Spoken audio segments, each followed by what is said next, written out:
네, 오늘은 요나 이야기로 여러분과 주의 말씀을 나누려고 합니다.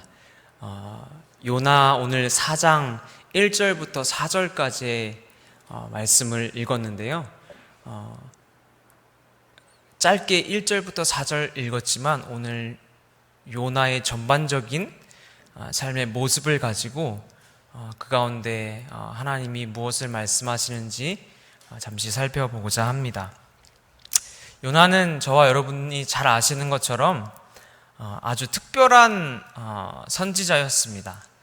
그가 하나님의 말씀을 전했던 장소나 대상이나 모든 것이 일반적이지 않았던 요나는 그의 성격조차 선지자로서는 좀 일반적이지 않을 수 있는 성격을 가지고 있었던 것 같습니다. 그래서 요나의 모습을 보면 이 사람이 참 선지자인가 싶을 만한 이야기들로 많이 구성되어 있죠. 요나의 그 이야기들을 통해서 요나는 왜 이렇게 성을 내고 있는가, 왜 이렇게 분노하는가, 하나님께 왜 이렇게 따지는가, 하나님에게 왜 자꾸 이렇게 불평하는가 라는 것들을 우리가 의문을 갖게 합니다. 요나의 모습 속에서는 선지자로서 하나님을 경외하거나 하나님을 존중하거나 하나님을 하나님으로 대하는 모습이 그렇게 잘 드러나 있지 않은 것을 우리가 보게 됩니다. 요나의 그런 모습을 보면서 요나의 삶이 어떠했는가, 요나가 그렇게 분노할 수밖에 없었던 상황은 또 무엇이었을까, 그런 것들을 짚어보면서 오늘 주님이 요나를 통해서 말씀하시고자 하는 것이 무엇인지 살펴보고자 합니다. 요나는 먼저 하나님께 부르심을 받았습니다. 그리고 나서 잘 아시는 것처럼 니느웨로 가서 그 백성들에게 심판을 선언해라. 그 악이 가득했기 때문에 내가 이제 도저히 두고 볼 수 없으니 내가 심판을 너에게 내리겠다. 그렇게 가서 심판 선언을 하고 오기를 요나에게 기대했습니다. 근데 그 말씀을 받은 요나는 어찌된 일인지 니느웨로 가지 않고 다시스로 가는 배를 선택해서 타고 가는 장면이 요나 1장부터 이어지는 말씀에서 나오게 됩니다. 그런데 하나님은 그 요나를 다시 물고기 뱃속에 던져 넣으시고는 요나의 부르짖음을 들으시고 결국엔 다시 또 니느웨로 하나님이 보내시는 것을 보게 됩니다. 그래서 결국 요나는 자의 반, 타의 반 그런 마음을 가지고 결국 불편한 마음을 가지고 니느웨로 가서 니느웨 성읍을 향해서 심판을 선언하게 됩니다. 그리고 나서 니느웨에 많은 사람들이 회개하는 장면을 보고 요나가 매우 분노하는 장면이 오늘 4장의 말씀입니다.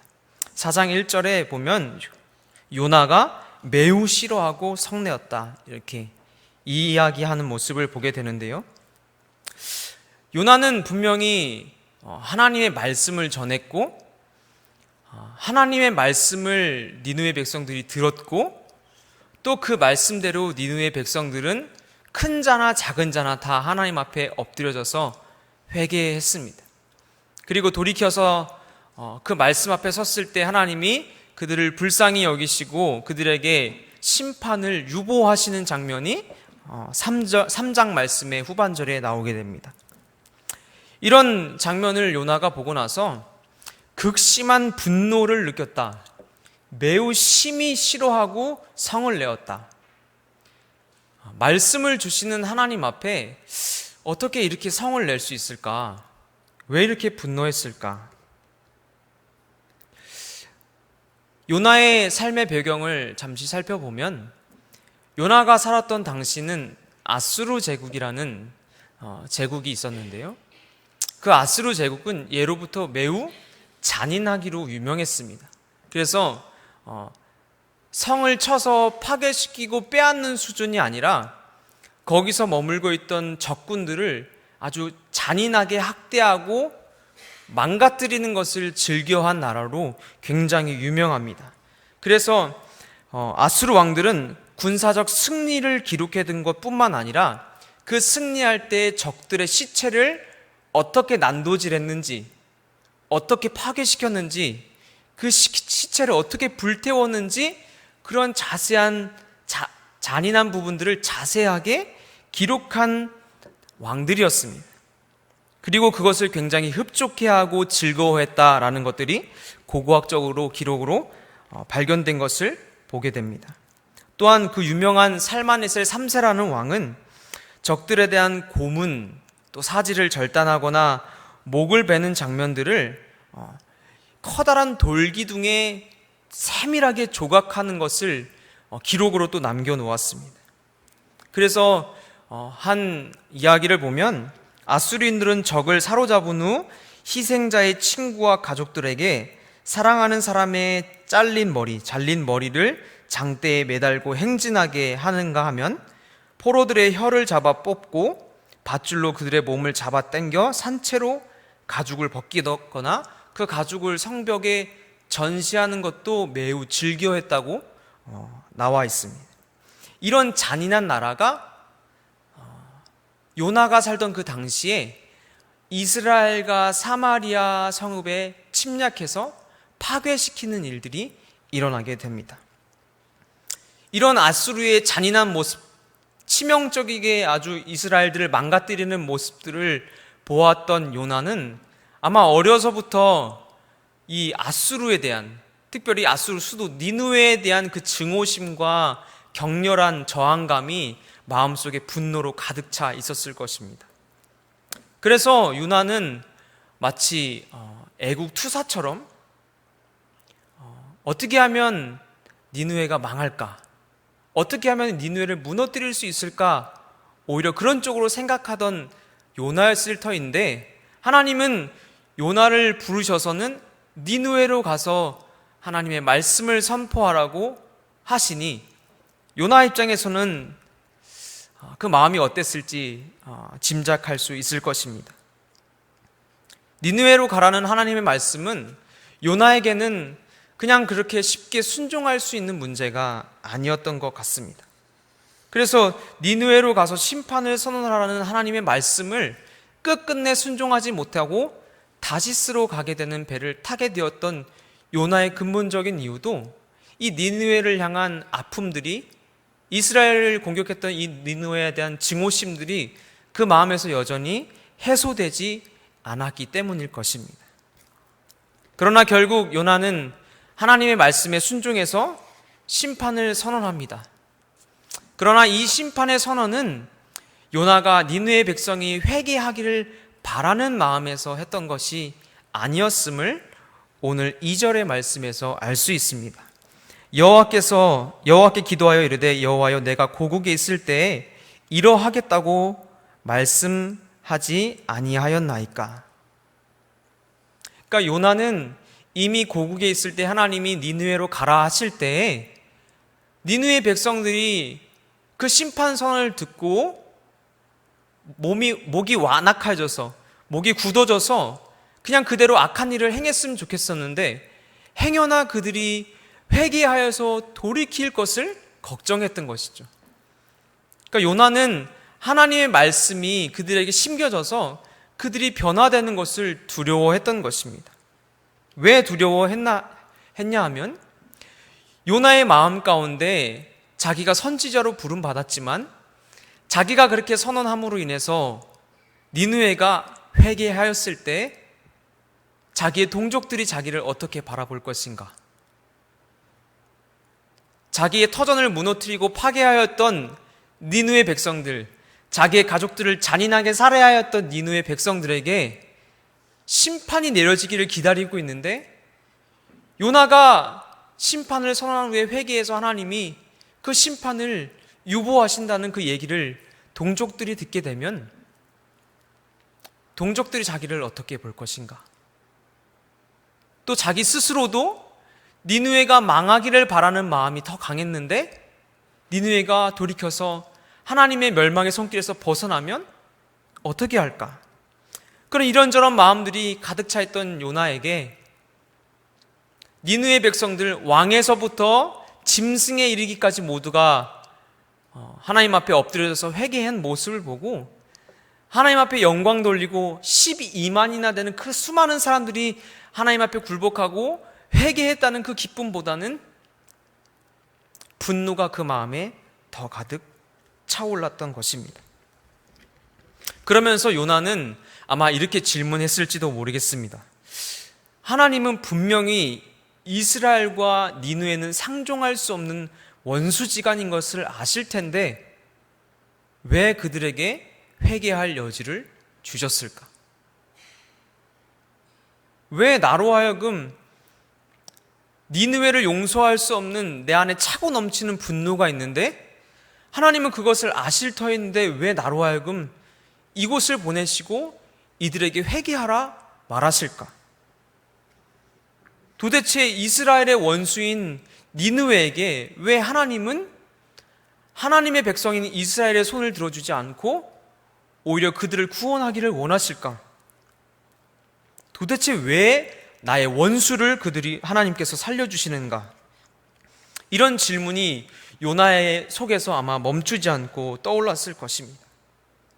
그래서 4장 1절에 매우 싫어하고 성내었던 것은 이런 여러 가지 마음의 감정들이 북받쳐 올라서 그 하소연을 하나님께 그대로 토해버리는 것입니다. 그런데 하나님은 요나의 이런 분노 앞에서 오히려 조용히 이렇게 다시 물어보십니다. 4절 말씀에 내가 성내는 것이 옳으냐? 요나 입장에선 참 기가 막히죠. 뻔히 하나님이 내가 성내는 이유를 아실 텐데, 하나님은 내가 분노하는 이유를 아실 텐데, 지금 이스라엘의 이 상황을 아실 텐데, 내가 이렇게 분노할 수밖에 없는 이 상황을 아실 텐데 나한테 성내는 것이 옳으냐? 왜 이렇게 물어보실까? 이 질문에 요나는 그 4절 이후에 보면 대답조차 하지 않은 모습을 볼 수 있습니다. 오늘 4장 4절 이후에 요나가 성읍에서 나가서 그 성읍 동쪽에 앉아 거기서 자기를 위하여 초막을 짓고 하나님이 물어보시는데 이 하나님의 물음 앞에 대답조차 하지 않았습니다. 좀 속된 말로 씹었다 하죠. 하나님의 말씀을 씹고 이 니느웨가 어떻게 망하는지 그거에만 지금 정신이 팔려 있는 것이죠. 하나님의 이 회개를 들었지만 그래도 하나님이 이 니느웨를 가만두시지 않았으면 좋겠다, 그런 바라는 마음에 이 요나는 니느웨가 아주 잘 보이는 목이 좋은 장소를 골라서 초막까지 짓는 수고를 아끼지 않습니다. 그리고는 이 니느웨의 모습을 지켜보기로 결심하게 됩니다. 아마 니느웨는 나훔 선지자가 예언했던 그 말씀 그대로 아마 니느웨에게 이루어지기를 바랬을 수도 있겠다라는 생각을 하게 됩니다. 나훔 선지자는 2장 8절에서 10절에 니느웨의 멸망, 니느웨의 심판에 대해서 얘기하게 되는데요. 니느웨는 예로부터 물이 모인 것 같더니 이제는 모두 망하니 서라 하나 돌아보는 자가 없도다. 은을 노력하라 금을 노력하라 그 저축한 것이 무한하고 아름다운 기구가 풍부함이라. 니느웨가 공허하여졌고 황폐하였도다. 주민이 낙담하며 그 무릎이 서로 부딪히며 모든 허리가 아프게 되며 모든 낯이 빛을 잃는도다. 나훔의 이 선지자를 기억하고 있었다면 아마 요나는 아마 이 말씀을 굳게 붙잡았겠죠.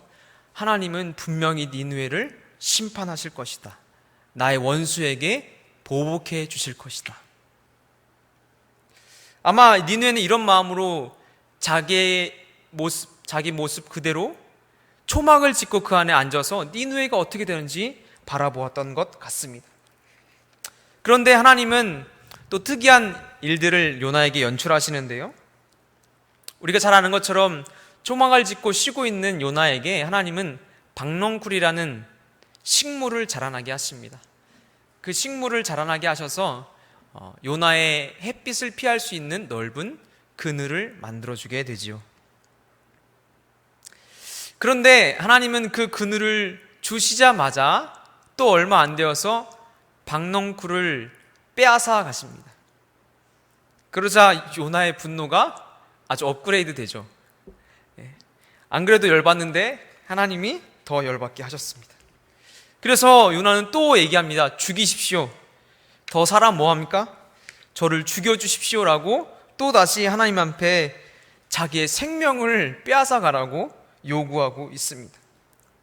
그런데도 하나님은 또 약 올리시는 것 같습니다. 9절에 보면 내가 박넝쿨로 말미암아 성내는 것이 옳으냐, 좀 말장난하는 것처럼 들리죠. 하나님은 또 다시 요나에게 너가 그렇게 하는 것이 옳으냐, 이렇게 동일하게 또 물어보십니다. 요나의 이런 모습을 통해서 우리는 무엇을 볼 수 있을까요? 우리가 오늘 요나의 모습을 통해서 확인할 수 있는 것은 바로 분노가 마음과 시야를 어둡게 하는 것을 알 수 있습니다. 하나님은 요나의 분노에도 불구하고 마치 그 짜증을 모르시는 하나님처럼 반복해서 물어보시는 것을 우리가 확인했습니다. 요나가 그 분노하는 마음을 조금은 다스리고 하나님께서 반복해서 물어보실 때 왜 하나님이 이렇게 집요하게 그것이 옳으냐 물으실까?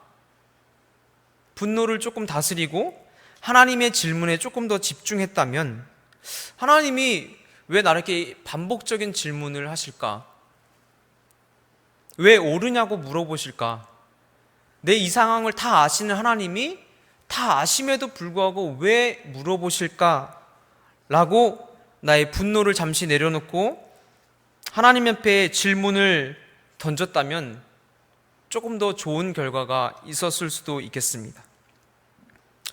그런 요나는 그런 마음을 가지기보다는 분노라는 감정에 사로잡혀 있다 보니 시야나 마음이 점점 닫혀져 가게 되었던 것이죠.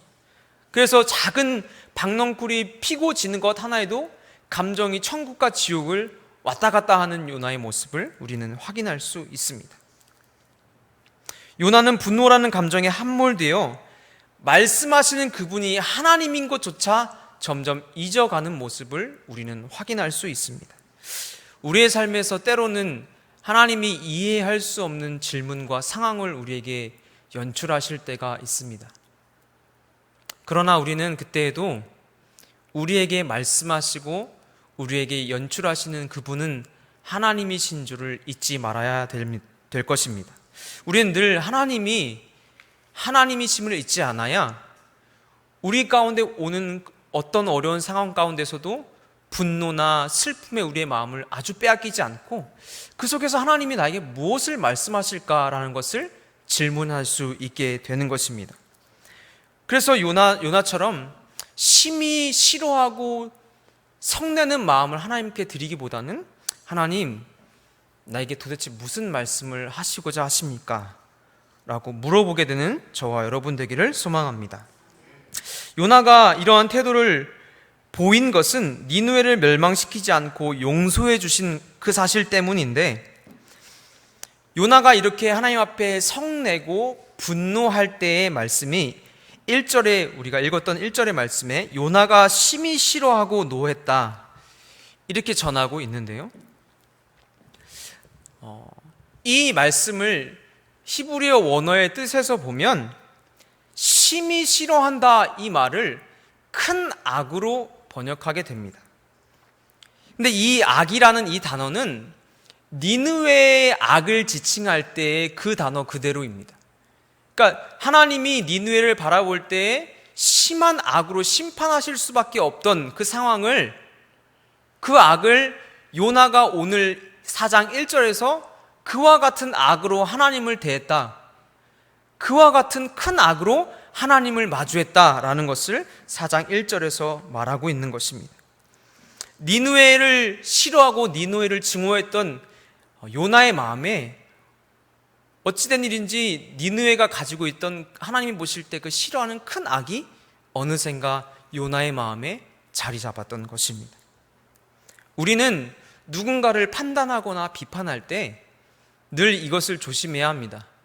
그 사람이 비록 큰 악과 잘못을 저지른다 할지라도 그것을 우리의 마음에 품고 분노하게 될 때 어느샌가 그 사람이 가지고 있던 그 악이 나의 마음에 침투해서 나도 역시 그 사람과 다를 바 없는 악한 모습으로 하나님 앞에 나아갈 수 있다는 사실을 기억해야 합니다. 그래서 우리는 늘 누군가를 바라볼 때에 내 감정 그대로 가져가는 것이 아니라 하나님을 통해서 바라볼 줄 아는 저와 여러분 되기를 소망합니다. 우리 인생을 살아가다 보면 각자가 삶의 자리나 상황이 우리에게 납득할 만한 분노를 일으키게 합니다. 이럴 때는 화내는 것이 당연하지. 저런 것을 보고는 분노하는 게 당연하지. 그러나 우리는 그럴 때에도 우리 마음 가운데 분노에 아주 빼앗기지 아니하고 슬픔에 아주 빼앗기지 아니하고 하나님은 무엇을 원하시는가를 살필 줄 알아야 합니다. 그때도 우리는 감정에 휘달리기보다는 시선을 들어서 하나님의 시선은 무엇일까? 하나님은 그 사람을 어떻게 보실까? 하나님은 그 사람을 어떤 마음으로 바라보고 계실까? 이 상황을 어떻게 하나님은 보고 계실까를 염두에 둘 때 우리는 보다 지혜로운 방법으로 주님을 기쁘시게 할 줄로 믿습니다. 그렇다면 하나님은 요나에게 이러한 불편한 상황들을 연출하시면서 무엇을 말씀하고자 하셨을까요? 왜 이렇게 오르냐 물어보시고 분노를 멈출 수 없게 만드셨을까요? 첫 번째는 요나의 상황 그대로를 이어가다 보면 요나의 모습 속에는 그 기쁨의 모습이 조금은 잘못되어 있는 것을 우리는 확인하게 됩니다. 하나님은 요나에게 하나님의 기쁨이 무엇인지 알려주고 싶었던 것 같습니다. 요나는 이 4장 요나의 말씀, 이 말씀에 보면 그 여러 가지 구절 속에 기뻐했다라는 단어가 딱 한 번 등장하게 되는데요. 그 기뻐했다라는 단어는 어디서 등장하냐면 박넝쿨을 대했을 때 딱 한 번 등장합니다. 요나는 하나님을 만났고 하나님으로부터 말씀을 받았습니다. 하나님으로부터 선지자로 부름을 받았고 하나님의 큰 역사, 니느웨의 많은 사람들을 구원할 수 있는 기적에 참여할 수 있는 복을 누렸습니다. 그런데 그 어디에도 요나가 기뻐했다라는 단어는 나오지 않습니다. 오히려 자그마한 식물 하나 자라나는 것, 박넝쿨 하나에 기뻐했던 요나의 모습. 정작 기뻐해야 될 때는 기뻐하지 못하고 그저 자기에게 삶의 작은 유익을 가져다주는 박넝쿨이 있는 것에 기뻐했던 요나의 모습을 통해서 우리는 하나님이 기뻐하는 것이 무엇인가, 또 때로는 우리의 삶의 기쁨이 정말로 하나님이 원하시는 기쁨인지 살펴볼 수 있는 지혜를 얻어야 합니다. 우리는 우리에게 유익을 가져다 주는 것, 우리의 마음을 즐겁게 해주는 것에 기쁨을 누리기보다는 하나님이 무엇을 기뻐하시는가, 하나님이 무엇에 마음을 흡족해 하시는가에 더 관심을 기울여야 될 줄로 믿습니다. 그래서 우리는 그저 내가 기쁨을 주고 내게 기쁨을 얻고 이런 것에 관심을 기울인 것 아니고 찬양의 가사처럼 나 주님의 기쁨 되기 원하네 라는 고백처럼 하나님이 기뻐하시는 것에 나의 기쁨을 맞추는 것이지 내 기쁨에 하나님이 내 기쁨을 성취할 수 있도록 도와주시는 하나님으로 만들지 않아야 될 것입니다. 늘 그래서 우리는 고백처럼 내가 주님의 기쁨에 참여하는 자가 되게 하옵소서 기도해야 될 줄로 믿습니다. 그 다음 요나를 통해 또 알게 하시려고 하는 하나의 또 모습은 하나님이 가지고 있던 긍휼의 모습입니다. 여호와께서 이르시되 내가 수고도 아니하였고 재배도 아니하였고 하룻밤에 났다가 하룻밤에 말라버린 이 박넝쿨을 아꼈거든 하물며 이 큰 성읍 니느웨에는 좌우를 분별하지 못하는 자가 12만여 명이요 가축도 많이 있나니 내가 어찌 아끼지 아니하겠느냐 하시니라. 10절부터 11절의 말씀인데요, 여기서 나오는 아끼다라는 단어는 이 단어에 긍휼이라는 단어가 포함되어 있습니다.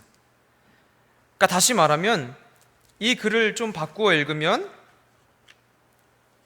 내가 하룻밤에 말라버린 이 박넝쿨을 긍휼히 여겼거든 하물며 이 큰 성읍 니느웨에는 좌우를 분별하지 못하는 자가 12만여 명이요 가축도 많이 있나니 내가 어찌 긍휼히 여기지 아니하겠느냐. 이렇게 바꾸어 이야기해도 전혀 무리가 없다는 것이죠.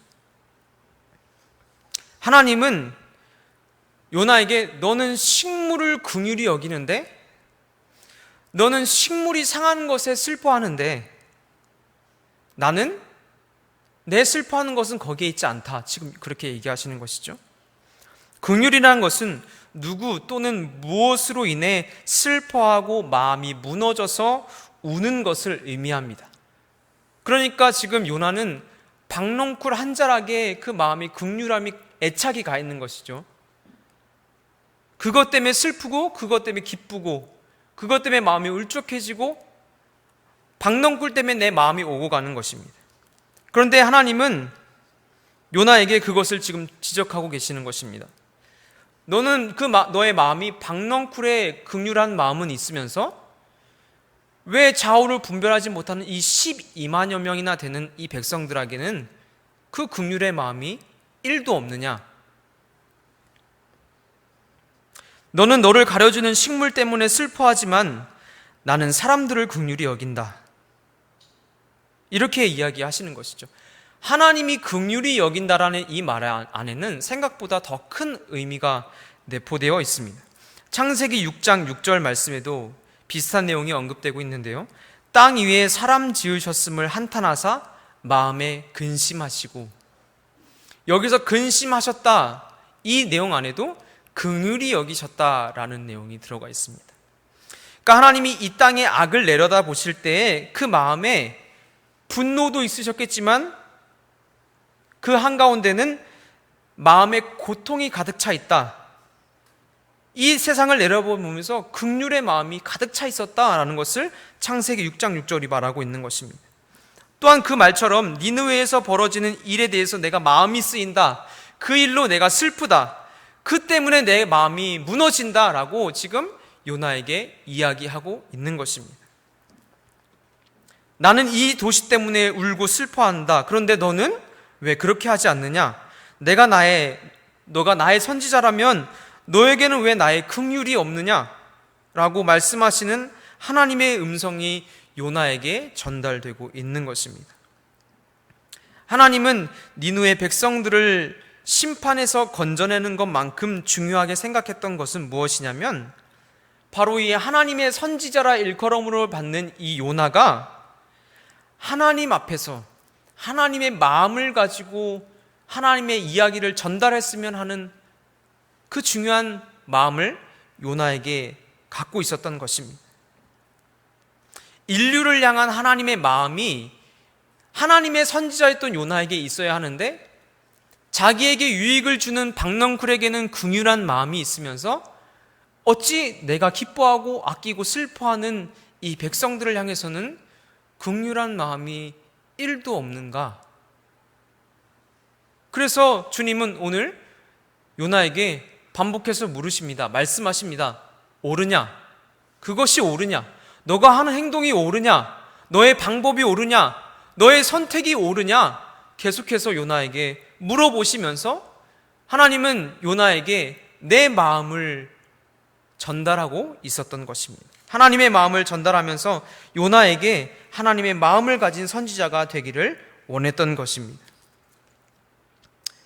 이렇게 요나의 모습 속에는 하나님이 이 땅의 백성들을 얼마나 사랑하시는지의 모습도 들어있는가 하면, 반면에 하나님의 사람이 하나님의 마음을 아는 것이 얼마나 중요한지도 나와 있습니다. 저와 여러분 안에도 하나님의 마음을 깊이 아는 그런 사모하는 마음이 있게 되기를 소망합니다. 그렇다면 하나님은 왜 요나에게 이렇게 집요하게 물어보셨을까요? 저는 이 말씀을 읽으며 그런 생각을 했습니다. 요나 말고 다른 선지자 뽑았으면 조금 더 쉽게 갈 수 있었을 것 같은데, 조금 더 쉬운 방법으로 하나님이 이 백성을 얼마나 사랑하시는지, 니느웨 백성들조차 얼마나 사랑하시는지 말해주실 수 있었을 텐데, 왜 요나같이 말 안 듣는 선지자를 선택했을까? 여러분, 요나서를 처음부터 끝까지 읽어보면 처음부터 끝까지 하나님이 요나를 왜 선택하셨는지를 알 수 있는 구절이 전혀 없습니다. 처음부터 끝까지 말 안 듣는 요나의 모습만 나오게 되지요. 왜 그런 요나를 끝까지 붙들고 가셔서 기어이 하나님의 마음까지 알게 하시는 자리로 이끌어 가실까? 하나님은 요나를 선택할 이유가 단 1%도 없었는데 오히려 방해만 되었을 텐데 굳이 요나를 멀리 도망간 다시스에서 끄집어내 오시고 뱃속에서 끄집어내 오시고 초막에서 불평하는 요나에게 말씀하시는 하나님, 왜 그리 하셨을까? 요나의 마음 가운데 아픔 많고 사연 많고 그래서 고집도 더 강하고 아집과 편견도 강한 요나, 그런 요나를 하나님은 내가 무엇을 기뻐하는지, 내가 무엇을 슬퍼하는지, 내가 무엇을 아파하는지, 내가 무엇에 관심이 있는지 계속 말하고 싶어 하시는 것 같습니다. 내가 무엇을 좋아하냐면, 내가 무엇을 싫어하냐면, 내가 무엇 때문에 슬프냐면, 내가 무엇 때문에 가슴 아프냐면 좀 요나에 좀 들어봐봐. 이렇게 하면서 하나님은 요나에게 계속해서 말씀하고 싶으셨던 것 같습니다. 하나님은 요나를 하나님의 마음을 헤아릴 줄 아는 진짜 하나님의 사람으로 만들고 싶으셨던 것 같습니다. 돌이켜보면 우리 역시 마찬가지 아닐까요? 내가 이 사역의 자리에 하나님의 일에 주의 역사에 쓰임 받을 이유가 있습니까? 굳이 나를 사용하실 이유가 있나요?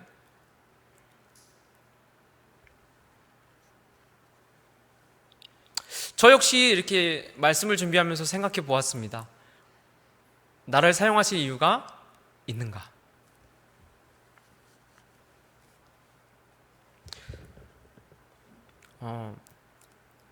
없습니다. 말씀을 준비하면서 왜 하나님이 나를 선택하셨을까? 왜 나를 사역자로 세우셨을까? 질문할 때 답을 찾을 수가 없습니다. 그러면서 우리가 결론 내릴 수 있는 것은 우리를 사용하실 이유가 단 1도 없지만 하나님은 하나님이 사랑하시기 때문에 선택하신 이유밖에 우리는 찾을 수가 없다는 것입니다. 그냥 하나님의 사랑만 남게 되고 우리가 무엇을 잘했고 우리에게 쓰임받을 무엇인가 1%가 남아있는 것을 도저히 찾아볼 수가 없게 되는 것입니다. 그냥 하나님은 여러분과 나 한 사람 한 사람에게 어떤 쓰임받을 은사가 있어서 우리를 들어 쓰시는 것이 아니라 그냥 우리를 그냥 사랑하셔서 어떤 사람은 섬기는 자로, 어떤 사람은 교사로, 어떤 사람은 예언하는 자로, 어떤 사람은 봉사하는 자로, 교사와 목사로 가지각색의 모양으로 우리를 세우셨을 뿐인 줄로 믿습니다. 그래서 우리는 어떤 자리에 있든지 무슨 일을 하든지 어떤 대단한 일을 하든지 우리는 늘 가장 중요하게 생각해야 될 것은 하나님이 나를 사용하실 이유가 1도 없음에도 불구하고 사랑하시기 때문에 사용하신다는 그 감격이 저와 여러분에게 있어야 될 줄로 믿습니다. 그래서 주님은 고집스럽게 요나를 붙잡고 말씀하십니다. 요나를 사용할 이유가 1도 없었음에도 불구하고 굳이 요나를 선택하시고 굳이 요나를 끌고 가시고 굳이 말 안 듣는 요나에게 다독이시면서 말씀하시는 하나님은 오늘 우리에게도 동일하게 말씀하시지 않을까요? 우리는 사역의 자리에서 주님을 섬기는 자리에서 때로는 요나처럼 잘 삐뚤어지고 하나님의 마음을 아프게 하거나 분노하기도 합니다. 그러나 하나님은 그때마다 굳이 우리를 사용하시겠다고 하십니다. 굳이 요나를 사용하신 것처럼 오늘도 저와 여러분을 주의 도구로 사용하시는 이유는 하나님의 마음을 더 알고 하나님의 마음을 더 헤아리고 하나님의 뜻대로 더 살아가는 그리스도인을 세우기 위함인 그 사랑뿐인 줄로 믿습니다.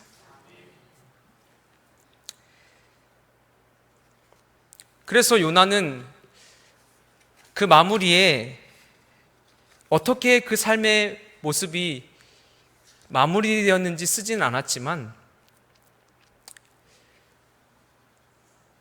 하나님의 마음을 더 깊이 아는 주의 선지자로 쓰임받지 않았을까 생각하게 됩니다.